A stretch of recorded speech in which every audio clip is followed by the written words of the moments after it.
with the situation we had in March, April, it didn't look so good. But in the end, when the Swedish authority, and thanks to them and the Swedish government, opened up for an exception from the typical recommendation and guidelines, we were able to stage a meeting for professional athletes. Years in making and competing with and seeing on this road, and that was a great loss felt by me. I live in a small town, so all of this craziness was felt more slowly. We were slow to get into it and slow to get out of it, of course, but it was quite, I'll say, nice to be at home for some time in the summer months. It's truly surreal. It's truly surreal, but no, it's great. I've competed in, I think, 4 competitions or so here already this summer in Sweden, and it's been, you can't beat it. You can't beat it. It's one of the best places there is to jump, and love to have you back. Galan is the top of the heap, the tip of the pyramid for athletics. You know, we got the invitation, and this year lacking a championship is not necessarily going to affect the newly minted world record holder or the reigning world champion so much as it's going to affect the next generation. And that's, I've had 5 years of grinding for many championships besides. The pressure has always been there. I'm not going to forget how it feels, but there's new people that need to feel it. Stay focused, to stay motivated. Truly, I don't think about it. I just focused on the next competition, and I think now it's the best way to prepare for something. And returning to I competition. did plan maybe I could do third first race because I've not been training well back home. As you understand, there's so many challenges about COVID. So actually, I was going there maybe to do something like 1440. Actually, it was a surprise for me to do 1422. I did.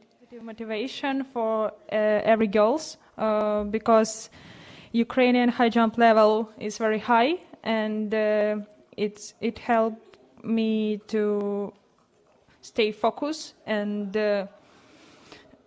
don't be so relaxed. And I think it's helped me to improve myself and improve my jumps. So I think it's really cool. Suffered as a result of that, or do you feel that, you know, it's just a bump in the road? I think it's just a bump in the road, especially for me. I think, you know, I'm only 23 years old now, and I look at guys that are in my main competition like Emil Tuka and Ferguson Rotich and Nigel Amos. Those guys are kind of like in their later 20s or early 30s. So I think it's a lot harder for them to hang out another year than it is for me. Dramatically, pretty much overnight. Yeah, I think, especially after going from Zurich, that Diamond League final, into Doha, it was just weird because I wasn't really a world favorite at the time. I was like maybe a medal contender. So from winning the Diamond League final and going into Doha being the favorite, it was just a lot of pressure on me. Overall. Like a David Rudisha or something like that, you know? But it's a lot easier said than done, and I've tried it many times. And like Wilson have noticed, I've gassed out like the last 50 meters. So I think the smartest way to run is maybe mid-pack and hopefully just watch people die and they come closer to me. But I think, you know, the more noble or more honorable way to run is definitely out front. So I think this, you know, Taparia is now in the level which you have really, that's what I was saying, you still have to learn a lot. You have to think about it, because now it's not just another run. You have to dominate, you know what I mean? You have to be there, people to remember you. You have to be there every day, every time, every race. I ran the first 800 meters, 149. So, and in Monaco, I ran 52 first lap. So, I'm capable to run faster. So, I hope to run Costa Rica tomorrow. I look forward to it very much. You go out and train and focus on it and throw far. And Sweden has been flexible with the virus, you know.